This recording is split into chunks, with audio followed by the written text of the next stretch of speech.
How much of what I heard did you hear? I don't know. Go ahead and try it. Let's try it again. Okay. So, I am the district leader, the director for our school district's chapter of Diversify Narrative. Um, I think the main reason that kind of motivated me to create, or not create, but more or less push for diverse education curriculum is that in the education system, we're taught half truths. We're taught that some things happened in certain ways, but in reality, in history, they didn't. We're taught that Thanksgiving was a great feast among the Native Americans and the white settlers, and that's just not true. These falsities are tragic because they ingrain in the education of students that this type of history that isn't honest and truthful. It's not forthright and it's not history in and of itself. It's a falsity and a myth. And I think honestly, the truth is what motivated me. The truth of what actually happens. Yeah, and you created this after the George Floyd incident, correct? I did, yes. Was that part of the motive that inspired you to create this diversity in especially our district, knowing that our two schools are mainly white and possibly have some type of racism going through? Yeah, so I and my assistant director, Jacob Trappett, we created Diversifier Narrative in our school district in the wake of the George Floyd murder as well. And I think that it not necessarily opened our eyes because myself and Jacob were both very receptive to the issues that were at hand that have been happening in America for hundreds of years, the killing of innocent Black people in the United States. And I think that was a major motivation with all things considered. But I think, yes, definitely. It played into my decision to kind of pursue this initiative. What is your like you and Jacob's goal to with this organization or so-called you created? What's the main purpose or So, yeah, so diversify our narratives. second time? Okay, where do you want me to start from? Well, what's the main goal of this diversifying the RPS? Okay, so our English curriculum is, like I said, there's half truths. Um, the way that me and Jacob are doing it with Diversify Our Narrative for Rio Rancho Public Schools is that we are not pushing for it at a district level, which is customary for Diversify Narrative. Um, Typically, Diversify Our Narrative curriculum is passed at a school district level and implemented in the school district. But Jacob and I believe that we should take this a step farther and try to pass it at a state level and make it into a bill so that all students in the state of New Mexico get taught the true history of things and are given true perspectives of what actually happened in the experiences of people of color. Yeah, I remember my eighth grade year, my U.S. history teacher, his name was Mr. Begay. He was just like telling us that the book, and I was at a native school, and we were learning Hmm. about history between the U.S. and natives, and he's like, all of this is written by a white person, and then the cover of the book Hmm. was Pocahontas. I'm like, and they're talking about like how they're telling. It's basically written in a white man's perspective, is what we've been learning.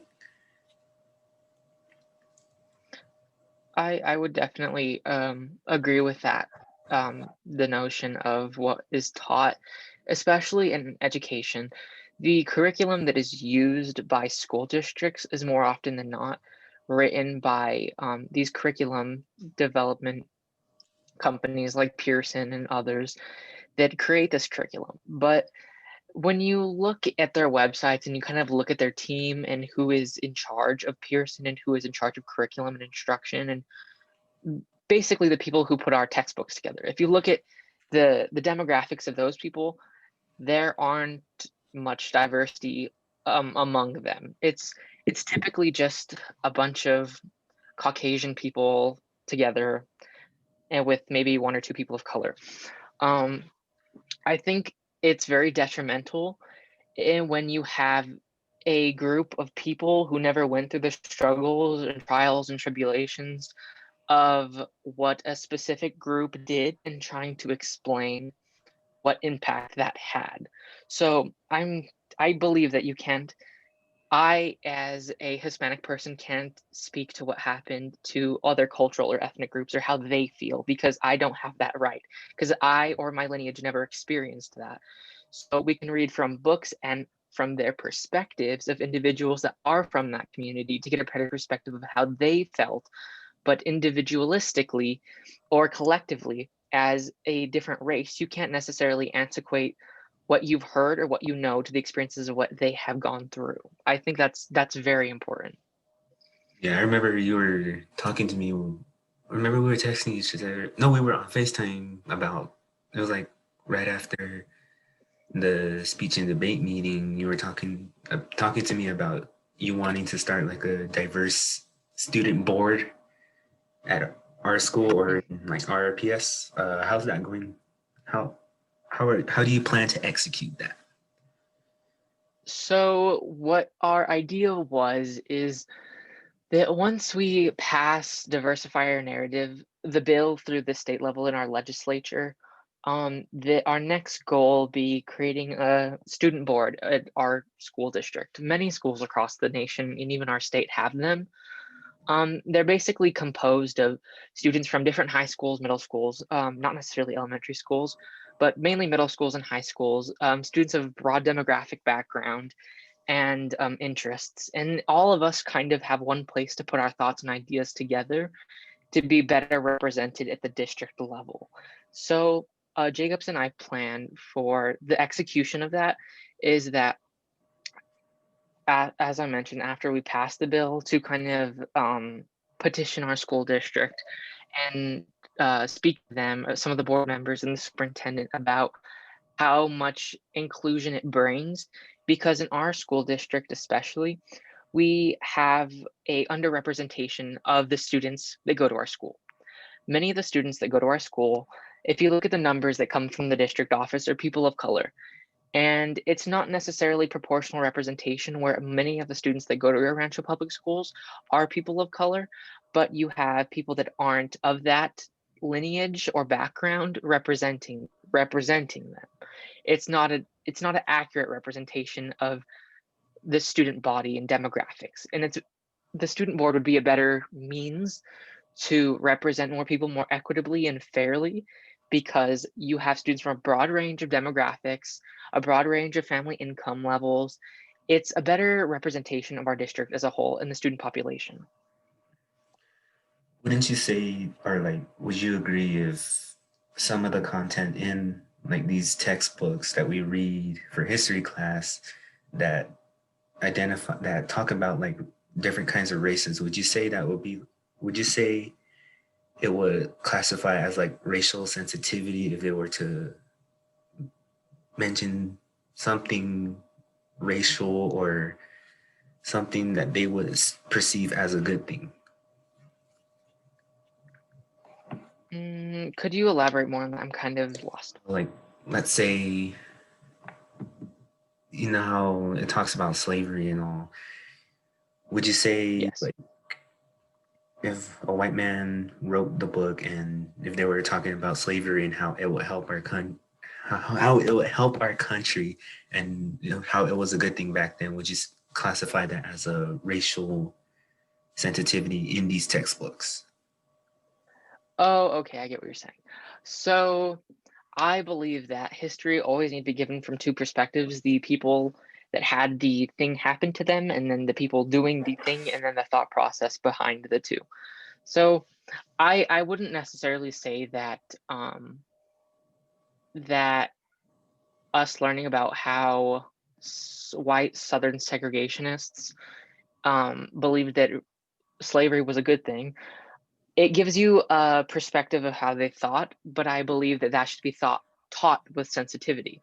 You need to address the issue of slavery and the whole Jim Crow era, generally speaking, very sensitively, because I've spoken to other students at other school districts across the country, and they all have a very broad consensus with me, especially among African American students, that race and especially the Black history within the United States isn't taught in a very sensitive manner. It's more of teachers and educators in general need to address the issue of slavery very sensitively, and that you need to have a certain type of seriousness in the classroom and discussion before you even get into that material, that you're going to see two perspectives. One that believes that slavery was a common good, and then the other that is slavery was an atrocious crime against humanity. And you need to teach it in a way in which students feel comfortable talking about the overarching issues of racism and how they continue in the United States as a whole. I was talking to someone, another like half native, half black person that I used to go to school with in at Santa Fe Indian School, and she was talking about like having a racial sensitivity like course where that's required in high schools. Would the diversified narrative be part of that? The bill that you wanted to pass through the state, would you like recommend that or? So we're currently have a meeting set for December 17th, I believe, to speak to the representative about our bill that we contacted. And I have a spreadsheet or not a document with the lists of things we actually want to have achieved through this bill. And racial sensitivity is incredibly important when teaching curriculum and instruction that requires you to speak about delicate issues and things that could possibly offend students. And I definitely think that I will speak to the representative about what we can do about racial sensitivity training when it comes to the instruction and what the state can do on that level, or what we can do to combat this and kind of speak about these things more equitably and makes more students feel comfortable.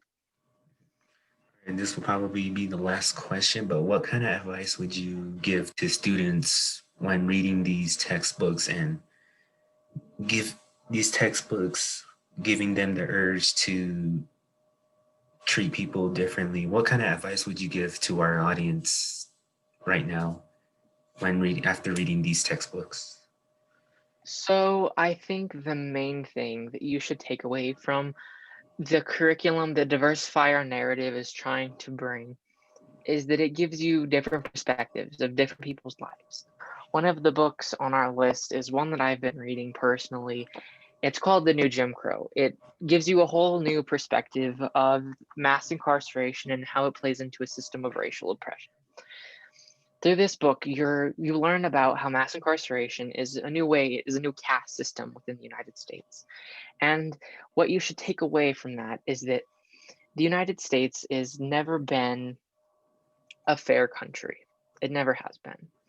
And I think through the readings that Diversify Narrative is pushing is to give you different perspectives of underrepresented minorities within the United States. And through that, you shouldn't necessarily look at these books to judge them. You should look at these books to understand them and the people that they're about. The house on Mango Street is a perfect example. People or students shouldn't be degrading other students because of the images that it picks or the scenes that happens in the book. You shouldn't generalize or categorize students with a broad brush and paint. They're not one type, they're all extremely different. Being sensitive to one's racial and ethnic background when being taught about it is so important in education, broadly speaking, because you're learning about something that you haven't experienced or something you might have. And Okay, there we go. My bad. okay, did you hear any of that? Yeah, we got some of it. You can finish up if you would like. Okay, so you need to, when you read these books, if our bill gets approved and passed into law, look at these books is a lens to look through from a different person's point of view. And doing that, you need to look at them sensitively and you need to understand it isn't your situation. And you need to look at it from a perspective of an outsider to learn from these situations, to make sure these wrongs never happen again or these experiences aren't perpetuated. You need to be sensitive and listen to understand what's happened, but not to respond. To understand what happened and being sensitive about what you're learning is essential.